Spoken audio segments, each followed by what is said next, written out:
এই বছর আমাদের ছিল ৭৮তম স্বাধীনতা দিবস। কিন্তু এই ৭৮তম স্বাধীনতা দিবসে এসেও একটা প্রশ্ন থেকেই যায়, আমরা মেয়েরা কি আদৌ স্বাধীন? রিসেন্ট একটা ভিডিও আমি দেখি, তো সেই ভিডিওতে আমাদের মাননীয় মুখ্যমন্ত্রী বলছেন যে চলে গেছে সে তো আর ফিরে আসবে না, সেজন্য তার মৃতের পরিবারকে ১০ লক্ষ টাকা দেওয়া হবে।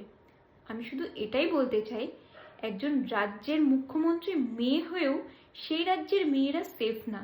এর থেকে লজ্জাজনক বিষয় কি আর কিছু হতে পারে? এই যে রিসেন্ট যে ঘটনাটা ঘটেছে তোমরা সবাই জানো। আমি শুধু একটাই কথা বলতে চাই যে কি দোষ ছিল মেয়েটার? সে মেয়ে হয়ে জন্মেছে জন্য তাকে তার সমস্ত স্বপ্নকে এইভাবে বিসর্জন দিয়ে চলে যেতে হলো। এই লড়াইটা হচ্ছে আমাদের নিজেদের লড়াই। ততদিন পর্যন্ত আমাদেরকে লড়ে যেতে হবে যতদিন না দোষীরা দৃষ্টান্তমূলক শাস্তি পাচ্ছে।